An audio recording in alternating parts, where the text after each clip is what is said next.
I'm guessing that I'm the only person in Tavad who uses the fire from their vision in rock performances. Some say I should respect that power more.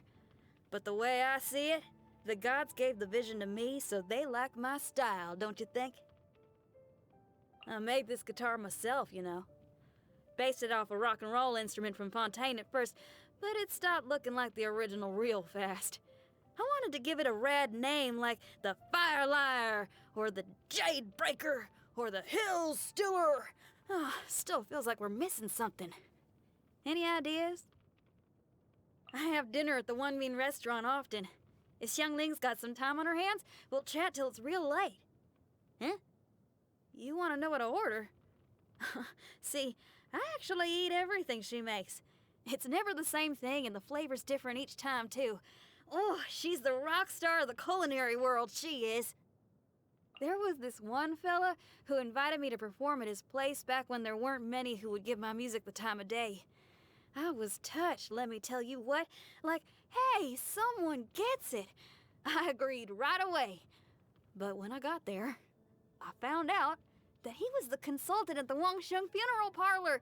Oh, what a weird guy. I mean, how was that appropriate? Oh, you know, the Millilith used to get in my way all the time. Can't set up a stage here. Can't perform there. Oh, real bother it was.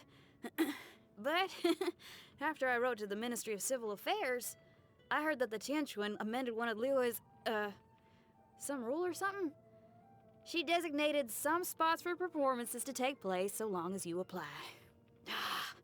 It's still a load of trouble if you ask me. But it's better than being harangued by those Milliliths every time, so. Dr. Baju's prescriptions are the tops at preserving my voice.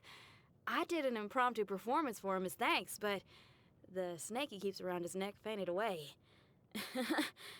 Now it ducks up Dr. Baju's sleeve every time I'm around. I only discovered afterwards that snakes are very sensitive to vibrations. Her? She speaks her mind and has a big heart, and we get on great. The Crux's adventures are real epic. They've given me tons of inspiration in the past. I even wrote them a song. Nowadays, I just need to sing the first line and most all the sailors will join in. It's fast becoming a new sea shanty, it is. He's one interesting guy. He looks introverted enough, but there was this one time when he came to one of my performances. A friend brought him or something, and he had some words for me, but I couldn't hear him over the music. Well, before I knew it, he was right up there on the stage with me, singing and rocking his heart out.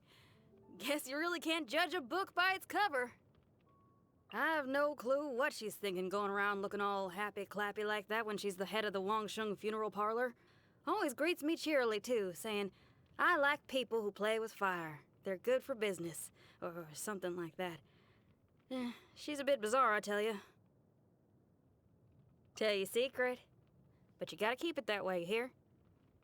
She's real fond of rock and roll. Comes to watch me at least 3 times a week, no matter how packed her schedule is. You'd think that the head of the Hu Tea House's troupe would be into finer arts and all, huh?